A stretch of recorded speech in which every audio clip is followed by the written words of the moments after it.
I'm Shalini from India. I would like to thank Kathleen and her organization for giving me this opportunity. And I would like to make a disclaimer that all the information that I share here is my own views. Today I would like to talk about the vaccination strategy of my country and what are the major challenges regarding vaccination.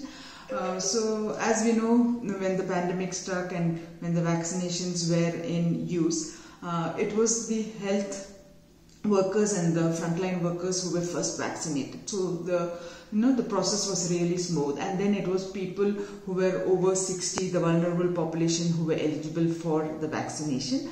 So as the government claims that they have been able to vaccinate 143 billion people, which is just 1.5% of the total population if you look at.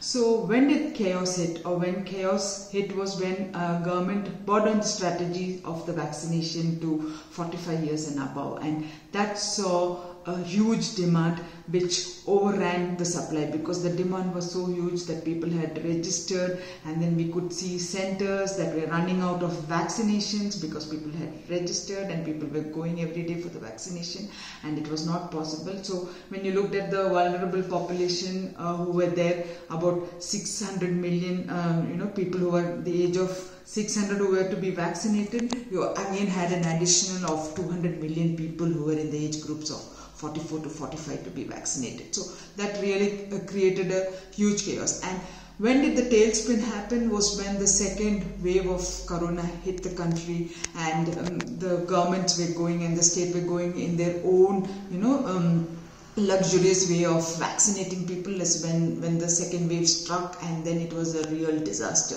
because as we know, we were thinking that we have gotten over this corona crisis, and because of which a lot of vaccines were exported, and similarly oxygen also was being exported. And when the pandemic hit and when the country went into a medical emergency crisis, then there was a lot of oppositions and there was a lot of criticism which went about in the government of what they were doing. And then finally, to bring down the criticism, the government brought about strategies which were there in this kind of a crisis time, where they said that people 18 and above could also get vaccinated, and that created a total turmoil, because then the number shot up to about 900 million overnight, and then the vaccination production was not able to match the demand that was there. And when we looked at then also there was a stop that was put on the export of vaccines to other countries, because we thought that we could use it for our own country and to help overcome the crisis of the coronavirus. And also then the government came about with some strategy of how they could boost in-house production, because we had two institutions of pharmaceutical giants in the country who were producing these vaccines. One is Covishield and Covivaxin, which was made by Serum Institute of India and Bharat Biotech. So they said that they would give, they were given a lot of money, infrastructure, so that they could enhance their production. And they were able to, earlier they were producing about 110 million vaccines a month, but then they moved up to 158 million vaccines a month. But that was not enough to actually overcome the crisis. So, and a few more other pharmaceutical companies and research bodies were got in, so that you could have production of the vaccine within the country. So that was one strategy that they came about. So when we are looking at problems with production, or what was the logistic problems that were there, one was the pricing problem, because when you're talking of pricing, actually the government had set up aside about 35,000 crore rupees for vaccine production, which was not enough, because the amount that you require today is about 60,000 crore rupees to produce. And who would bear the amount? Because the state wants the central government to be responsible for the cost of vaccine, whereas the central government wants the state to take the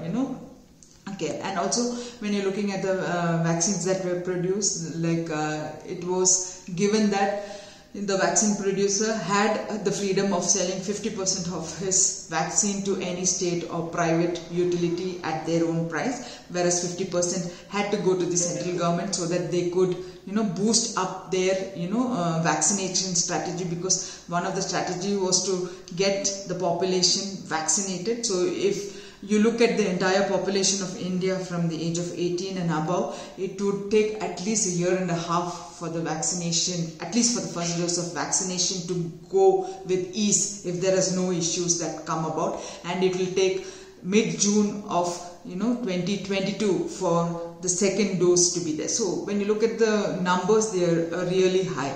Then another big issue is the logistic, the transportation of these vaccinations, because they need to be in cold storage, they need to be kept at a certain temperature so that the wastage is less. So when you're looking at this kind of a logistic chain, it was a huge challenge, because there was never any demand for such a huge vaccination drive that was there earlier. So when you're looking at these logistics, to put these logistics into place was also something which was very difficult for the government to overcome. So many states have been able to do it under their own decentralized leaderships. So they have been able to establish these cold storage so that you could store vaccines, and then they could reach the last mile healthcare centers where people could get vaccinated. So when you look at things, there are a lot of logistics, a lot of issues that are there, and it is not only the vaccine manufacturer